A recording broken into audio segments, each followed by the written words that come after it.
My name is Anne-Carine Oskarsen, and I'm Norwegian. I grew up in Norway, but I've lived in Belgium for the past 10 years, and that's where we are today.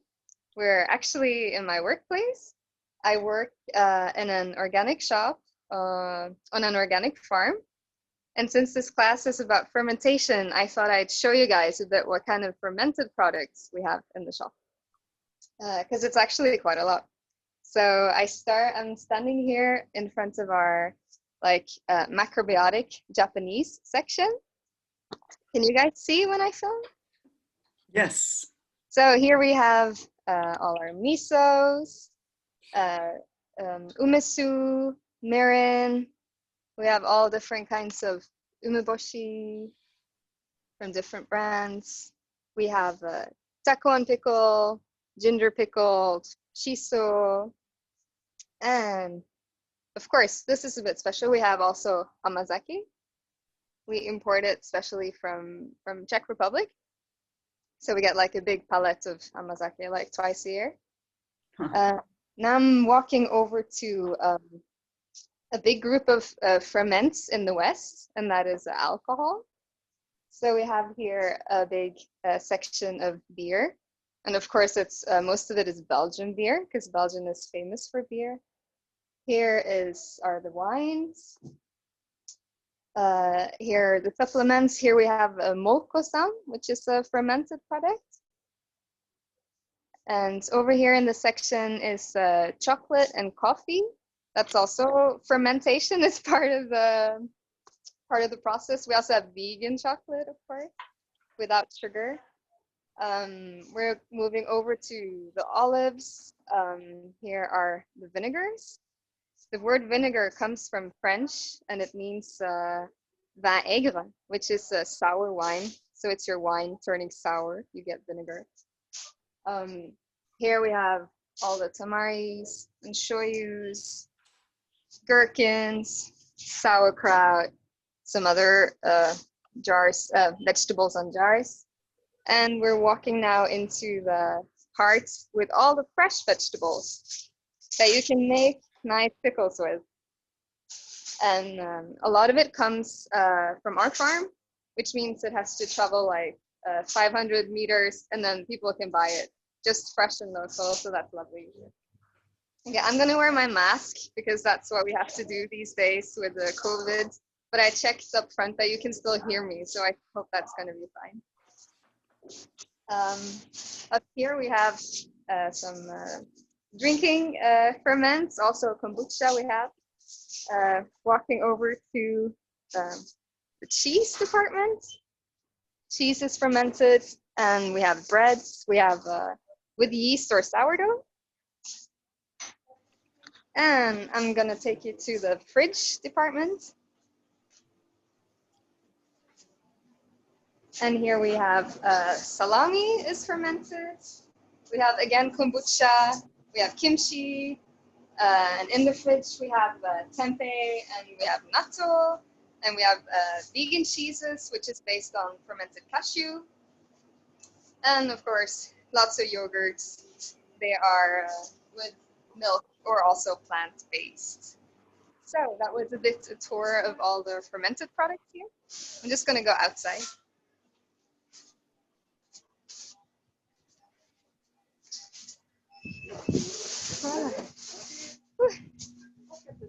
So I'm going to take you guys to my fermentation station for today, and that's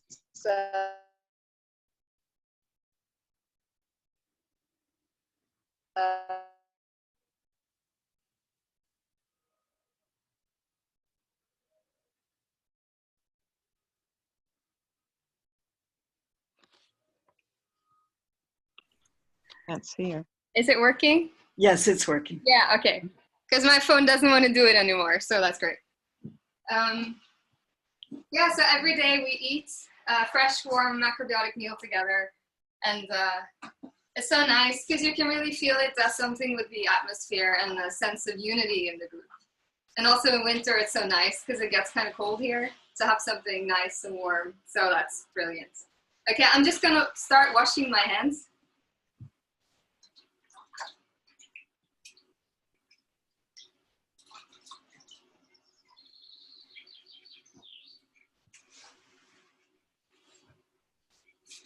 Okay, so if it's bothering with the sound of the cars, just tell me. It's fine. Okay, I have now all the doors and windows open because there was bread baked here this morning and it's really hot. So I just need some fresh air. Okay, so today I want to start by saying a bit general about fermentation, and then I'm going to show you a few easy ways to make vegetable ferments at home. So fermentation is a totally natural process. It happens in nature by itself under the right circumstances. And when we ferment in the kitchen, we just do it in a controlled way that we get the result that we want. And the process of fermentation is done by microorganisms or microbes like bacteria, yeast, mold, fungi. And what they do is they transform our food. They change it. And ferment, the word, comes from Latin, and it means to boil. So basically, these microorganisms are, in a way, cooking our food for us. It changes, and it's not raw anymore. And fermentation is a really ancient way of food preparation and a food preservation, because it keeps food longer. So they would do that before they didn't have fridges, so it was a necessity. And you find it all over the world in all cultures. There's so many different cool kinds of fermentation that people have come up with over the years. It's really so fascinating to read about. And fermentation changes in the food. It changes the taste, it changes the smell, it changes the texture, it changes the energy, and it changes the nutritional value. Because these very nice microorganisms are able to make vitamins. So for instance, if you have sauerkraut, which is fermented white cabbage, there's more vitamin C in sauerkraut than you find in the white cabbage itself. And that's really due to the microorganisms.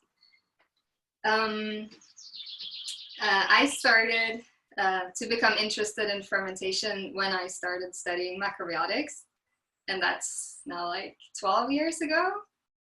And I was immediately fascinated, especially when I got to learn more about bacteria, because to me that really changed a bit the way I view the world. Because bacteria really are everywhere. They're the first organism. That was my boss passing. They're the first living organism on the planet. And today there's so many people who are so afraid of bacteria. So they use these like kills 99.9% of bacteria gels. And I find that such a shame because bacteria aren't dangerous. They really are friends. And you can just take your own body, for instance. I read somewhere that there are more bacteria in your body than cells with your own DNA. So there's really a lot of bacteria in our bodies. If you weigh it between 1 and 2 kilos that we carry around, so if you weigh yourself on a scale, just think about 1 to 2 kilos are actually bacteria. And they're mostly in our gut, in our intestines, and they have a very important function there because they help us digest our food. They break down nutrients so that we're able to take them in, and they also produce important nutrients there, like they can make vitamin B, they can make vitamin K, and the bacteria in our guts are really strongly connected to our immune system, which modern science is discovering more and more. So you can see it on, for instance, kids who are born with a cesarean versus kids who are born the natural way. Then kids who are born with a cesarean, they're more prone to allergies or other immune diseases, whilst the kids who are born the natural way on their way through the birth canal, they get this coating of bacteria from their mother. And that's really the basis of starting a strong, healthy immune system. There's also a link between our intestines and our brain. I mean, I'm sure you guys know this from before, but I'm saying in case there's new viewers who haven't heard this, because it's really so interesting. Yeah, our intestines and our brains are linked. So if you want to have clear thinking, you need to make your intestines strong. And this they knew in the East for so many centuries already. It's common knowledge that your large intestine is linked, the condition of your large intestine is linked with the condition of your brain, of your mind, of your thinking. And now in the West, they're starting to discover that as well, the researchers. So for instance, here in Belgium, they have a research going on, or it's just finished, I'm not sure, where they wanted to catalog the digestive internal flora of Belgians.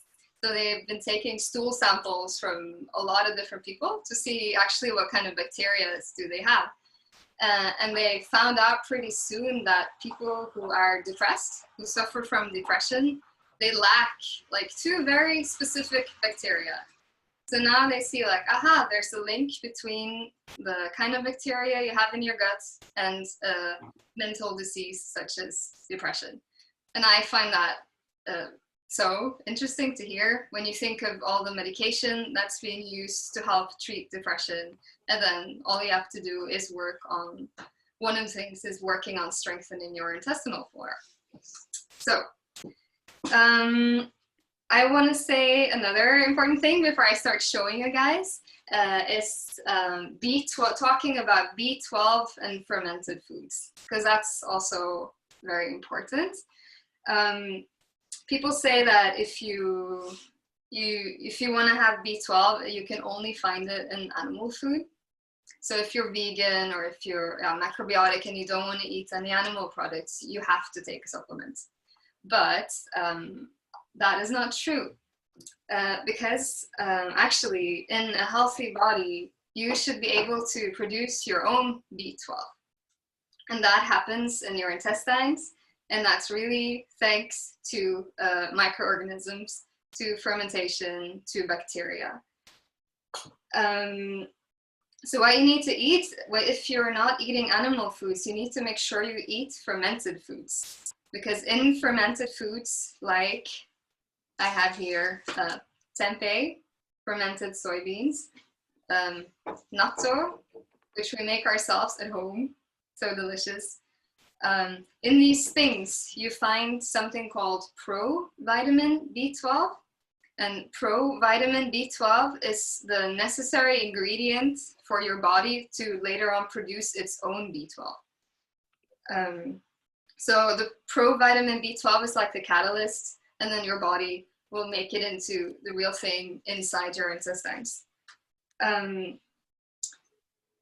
And a product that's also really important, an important fermented food for vegans is miso, which is actually my favorite fermented product. Miso is a fermented paste made of soybeans and grain. And miso is really the meat replacement. If you don't want to eat meat, make sure you have miso in your daily diet. Because miso is what they call a complete protein. It has all the 9 essential amino acids that your body cannot produce itself. It needs to take it in from food. And miso has that. So many people think, if you don't eat meat, you just eat beans or bean products. But that's not enough. You need these complete proteins. And that's miso. And eating this will really stimulate B12 production in your own intestines. And the nicest way I find to have miso is to make it as miso soup. So I have miso soup every morning. It's such a nice way to wake up. I don't drink coffee. I have my miso soup instead. In the winter with some nice ginger, makes it warming. in the summer, some nice leafy vegetables to make it a bit lighter. We have a question here for you. If the miso is, if it's frozen or pasteurized? This is unpasteurized miso from Clear Spring. So and if we can't get the unpasteurized? Yeah, that's a bit, yeah. I mean, that's a bit of a shame because when it's pasteurized, it means that all the bacteria are being killed. Is there still something left to it? I don't know, actually. I feel lucky. I never had to consider that because we always have these live misos here. But maybe it's something, yeah. Actually, I don't know. But that's a good question too. Okay. I also want to find out. Okay. Voila, so this pot is, we're lucky we have a pot full of live bacteria here. And about your body producing B12, if you've eaten animal food for a long period of time, your body kind of becomes a bit lazy because it was always just served B12 on the platter and it didn't need to do anything itself. But once you if you stop eating animal food and you want to get your own production up, it takes some time. You need to make sure you have a good intestinal condition. You need to have the right bacteria there. And you also need to think of your condition that provitamin B12 or B12 is a more yang vitamin. So if your condition is too yang yourself, it's going to be difficult. So you need to make sure you have a more balanced condition. And then usually with time, it should work. Our bodies are made for that. Voila, that was my theoretical beginning.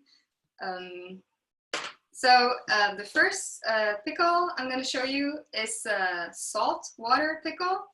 This is really easy, the basics. It's so uncomplicated and fun to start with. So I have made a few different ones here. And what's going on in these pots is what they call a lactic acid fermentation. So these are lactic acid bacteria doing their thing inside these jars. And lactic acid bacteria is the biggest group of bacteria on Earth. It's the most common one. So it's everywhere. It's on the vegetables, it's in the air, and it's also the first you get when you're born. Then you're covered in lactic acid bacteria. And the difference between this jar of homemade pickles here and this jar, which I took from the shop, it looks kind of similar, like it could be both be fermentations, but unfortunately the one from the shop has no live bacteria anymore because or it was never fermented. They just put vinegar and sugar and kept it from rotting, or it's been fermented and then pasteurized, so there's still no bacteria in there. So the good thing about making yourself is that you're sure to get real live fermentation. Voila. So what you need is a jar, a clean jar, not sterile, because sterilization and fermentation doesn't go together. Bacteria sterilization and bacteria are two separate worlds. So just wash it with hot soap and water. That's enough. Make sure you have, just follow good hygiene, like wash your hands before you start cooking. I always make sure my cutting board is clean. I have a clean rag, and I only use this for in the kitchen. I'm not cleaning my toilet with this. Hair up. The apron is nice.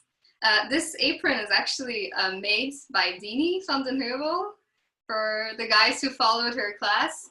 So a few years ago, Jeanne and her company made our uniforms. So they're all organic and got certified. So we're very proud of those. Thank you, Jeanne. And what you do is you need good quality water. So I'm using water from a filter. It takes away the hormones, it takes away the nasty chemicals. And in some countries you have good tap water, but in other countries they put like chlorine in it. And if you want to ferment with chlorine, it's not going to work because chlorine kills the bacteria. And then you need a good quality salt. So I'm using, this is white, unrefined sea salt coming from Portugal. And the reason why I wanted to use Portuguese salt is that there's a lot of strong currents outside Portugal, keeping the ocean more clean. So when you choose your sea salts, also think about how clean is it in that area. So it's white and it's unrefined. So what you do is you need to boil your water to dissolve the salt. My measurements are per cup. This is an American cup, so it's 250 milliliters of water. You need 1 teaspoon, measuring teaspoon, sea salt. And that's not like a flat one. I don't make it flat, but I make it a little bit heat.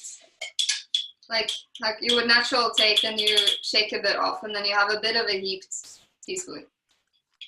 And make sure it's a measuring teaspoon, not a coffee teaspoon or so, because it's going to be totally different.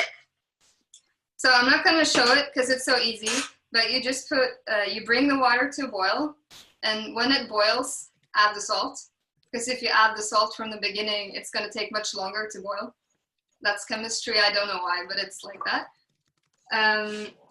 Once it's cooked so long that all the salt has dissolved, you put it aside to let it cool off.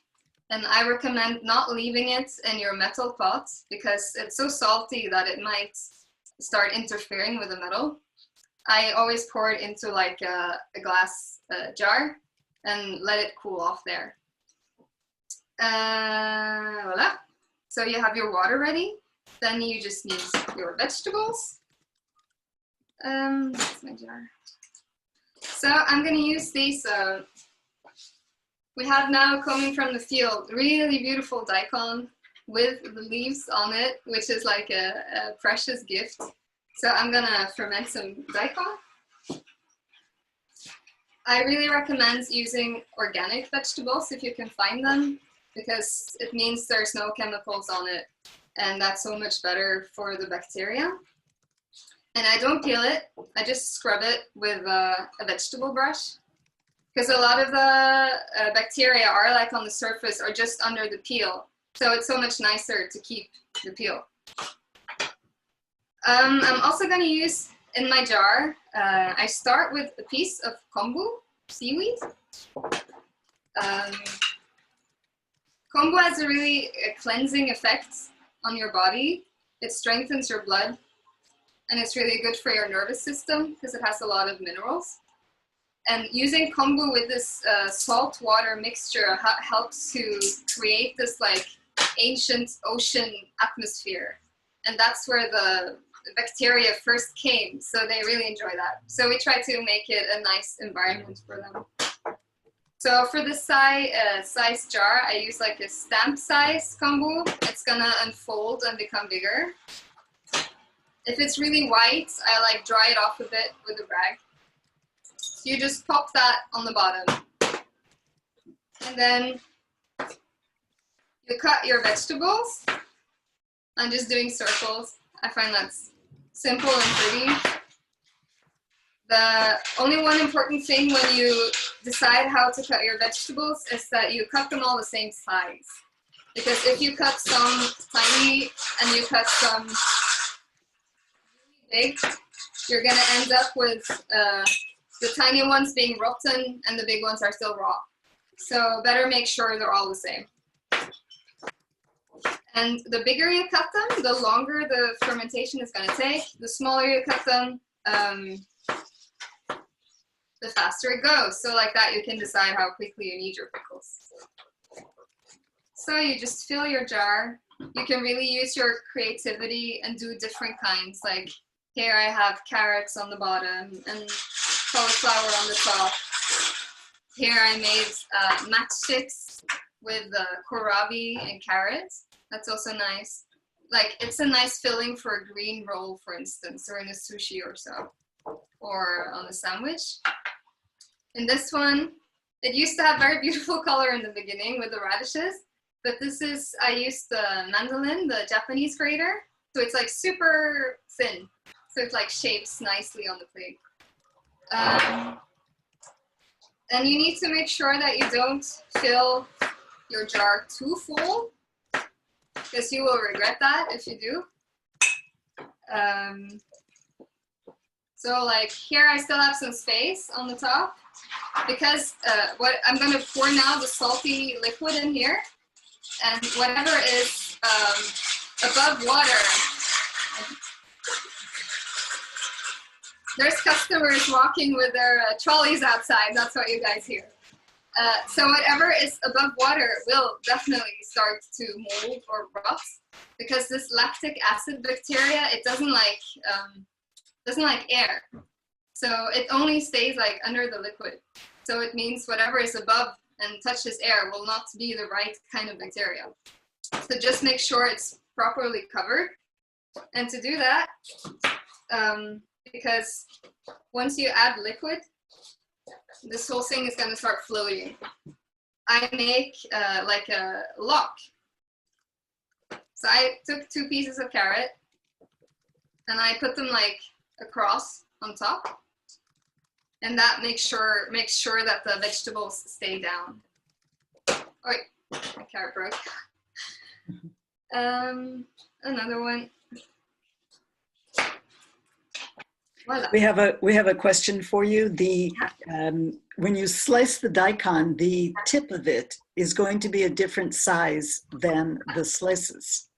Is that okay? Yeah. It might be a bit softer, but I mean, I don't do like just like the tip. Maybe I do a bit bigger part of the tip, so it's still a bit bigger. But especially the tips of these root vegetables, they're so strengthening for your digestive system. So I try to always keep them. Also like the threads on the end of the radishes, really super valuable. So don't throw it. It's good to eat. Okay, so we have fixed with this water lock on top. You can also use like a white cabbage leaf to cover it with. But I did that once, and what happened is on the top it looked really beautiful, but underneath it was rotting, and I didn't see it because I didn't lift it. So I find that this is a bit easier to keep track of.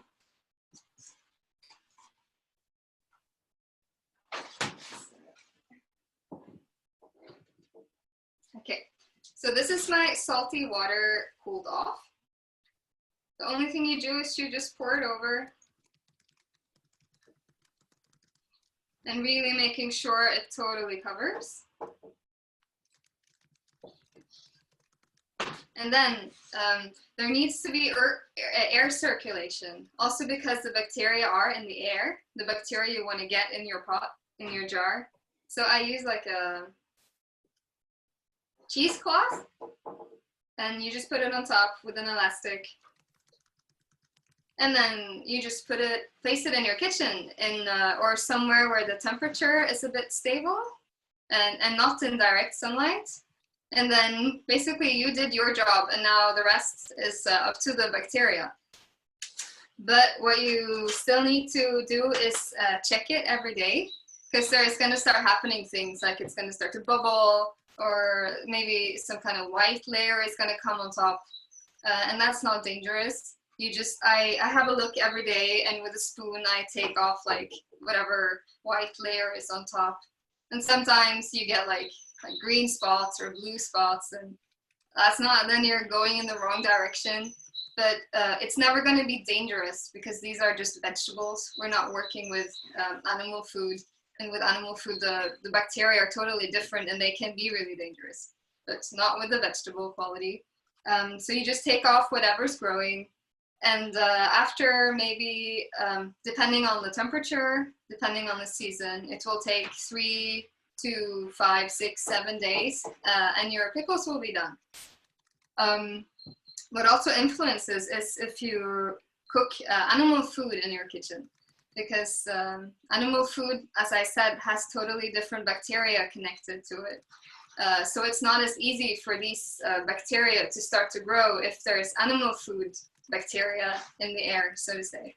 And that's also the same thing inside your intestines. If you eat animal food, you change the bacteria quality of your intestines.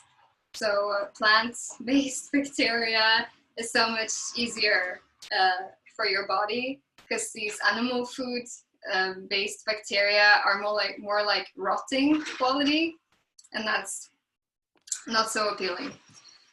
So when you have your last check of your pickles, I usually take one, I like rinse it, I taste it, and it's nice sour, and it's nice crunchy, like how I want it. Then I put on the lid.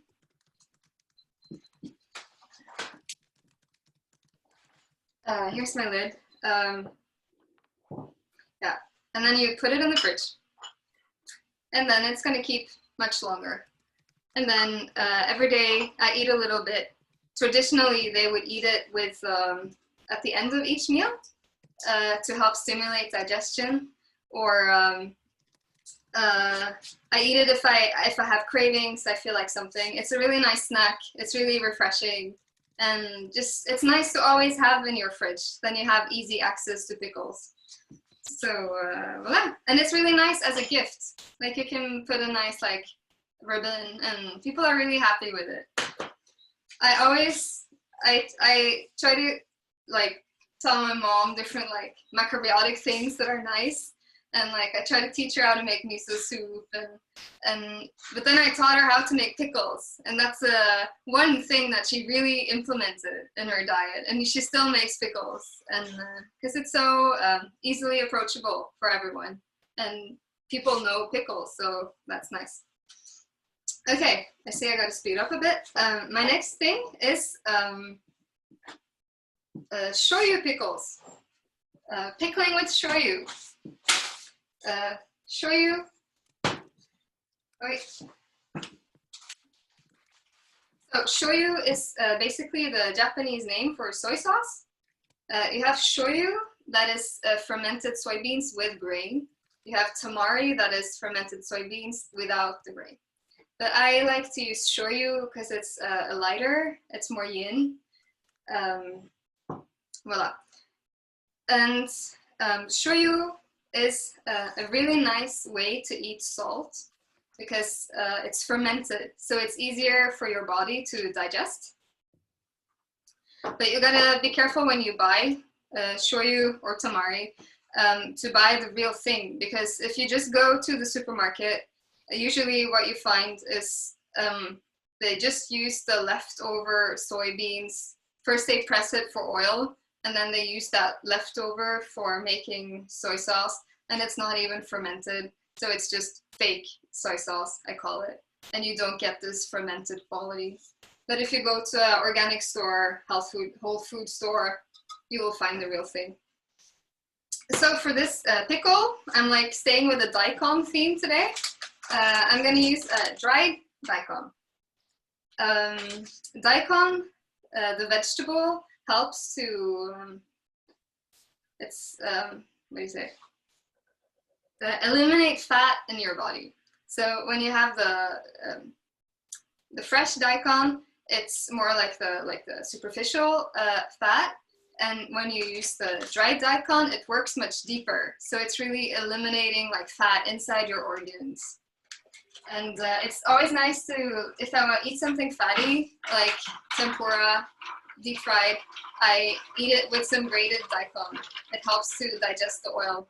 And if you don't find daikon, it's in the radish family, so radish does the same, or ramenas, it's like white on the inside and black on the outside.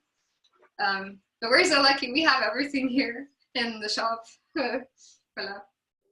So I soaked the dried daikon, and I squeezed it out because I want to be able to know exactly how much water I put in here. For this pickle, you don't need,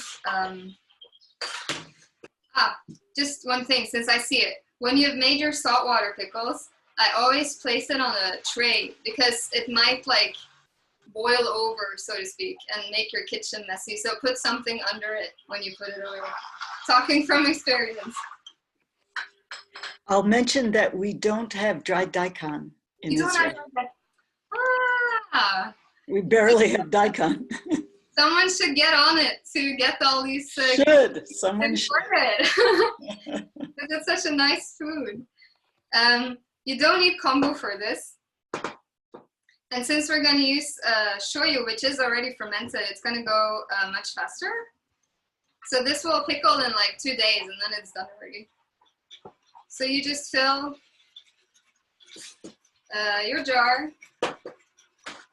Sometimes if your jar goes like this, you don't really need this carrot thing because it's like stays down by itself. So you have your jar, and the measurement is super easy. You're gonna fill, just using your eyesight, 1/3 shoyu, and the rest, 2/3, will be water. So you just need to look well. I'm just filling it. Woo! Yeah, I say that's a good 1/3. And then the rest, you put water. And again, make sure it really covers. Voila. So be careful when you soak your dry daikon. It looks like a little bit, but it really expands. So you might end up with like way too much if you soak too much. And now you just need to mix it. So put on the lid and just turn it a few times. So it's well mixed. And then it needs still air, so open it up. And I have more of these cheesecloths.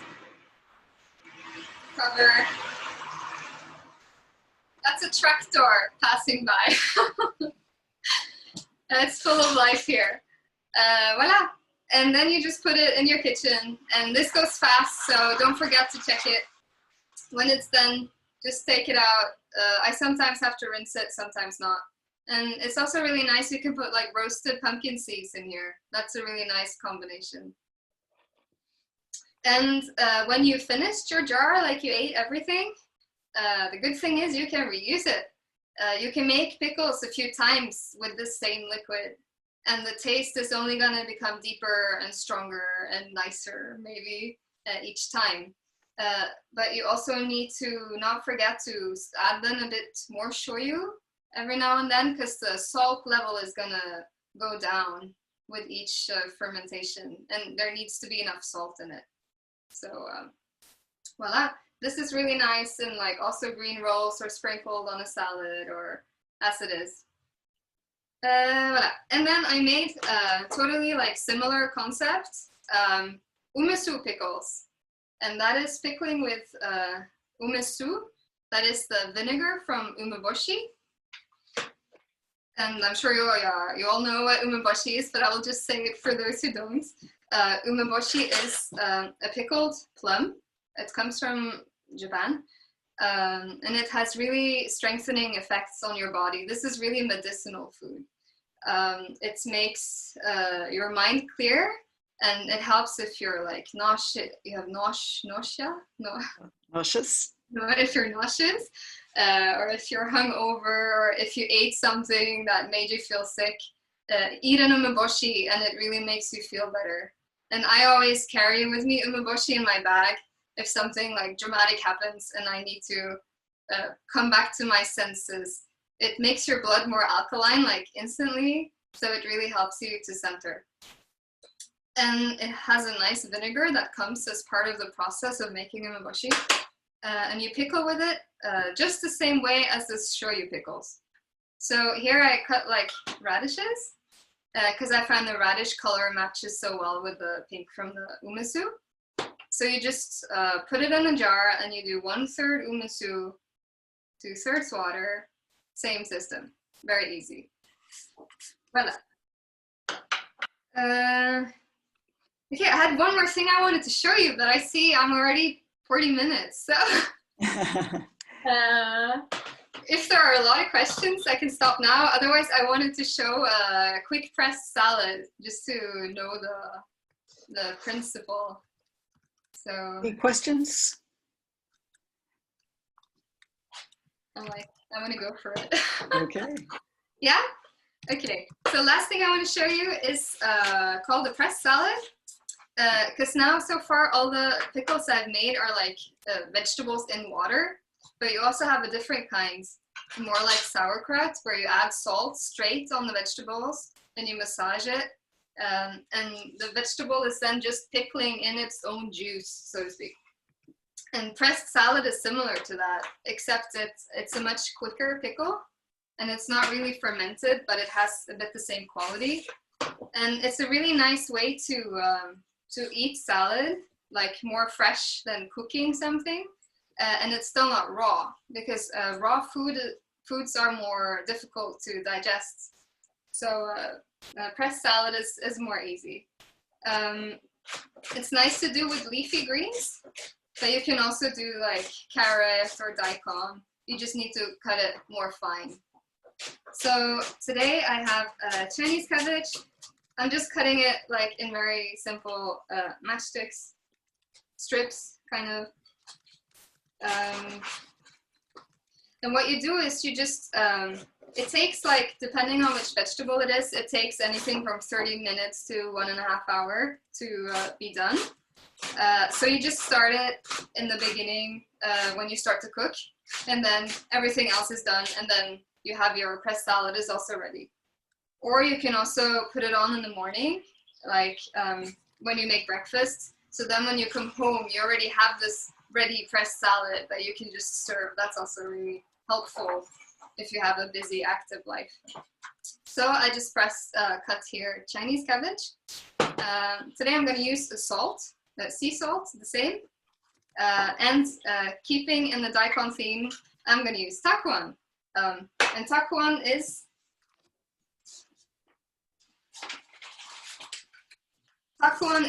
the fermented daikon, fresh daikon. And takuan is a very traditional Japanese food. This is like a real farmer's food. So the Japanese farmers would eat this during winter because it's really strengthening and it keeps you warm inside. And they would eat this instead of animal food, and that was like enough to keep them going during winter. So this is like power food. So I'm adding salt based on this. It needs to taste salty. It should have like a salty taste. So on this, I'm gonna do like 1/2 teaspoon salt. It also depends a bit which vegetable you use, so I'm not gonna give any like accurate measurement. You need to try. And then you just start massaging it. And the whole purpose is just, you wanna break the cell structure a bit of the vegetables, but you don't wanna kill it. So don't put all your aggression into this. Like keep it peaceful, and you just wanna coat all the vegetable with an even layer of salt. And breaking the cell structure a bit means that the salt can really penetrate into the vegetables, and that's going to make the liquid come out so that it can ferment in its own liquid. Voila. And I really like getting like up close and dirty with food. It's fun. So although it's not dirty, it's kept very clean. Voila. So now it's soft. I'm gonna rinse my hands. I'm also gonna add some cucumber, but I'm not gonna massage that because that's gonna become all mush. So I add it like afterwards. Voila. And into this, I'm gonna add my takuan that I cut already. And takuan also has this like juice, this liquid, and that also has nice taste that you can use for pressed salads. So I just mix it in. And then there's different kind of salad presses. This is a small one. And we also have like a family size one. So basically you just put it in and it puts pressure on it. And that also helps to cook it. So you just put, actually I should have massaged it a bit longer because there's not so much liquid, but I'm just gonna show it fast. So get the principle. You have to massage until you see that there starts to liquid come out. Voila. And then You just close it. Ta-ta. And again, it's doing its thing. Yeah, when it's done, you open it and you taste it. And most often, then it's going to be like liquid is going to start rising. So you're going to see it's really bathing in liquid. Then it's good. It's going to be salty. So usually I rinse it before I eat it. So I put like water, and then afterwards you pour off the water.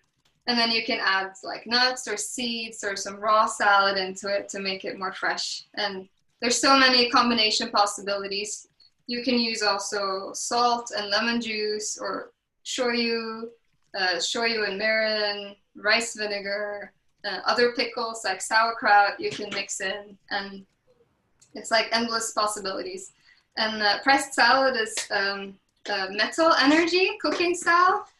So that's also good to strengthen your lungs. So now with the COVID-19, it's a nice pressed salad period to experiment.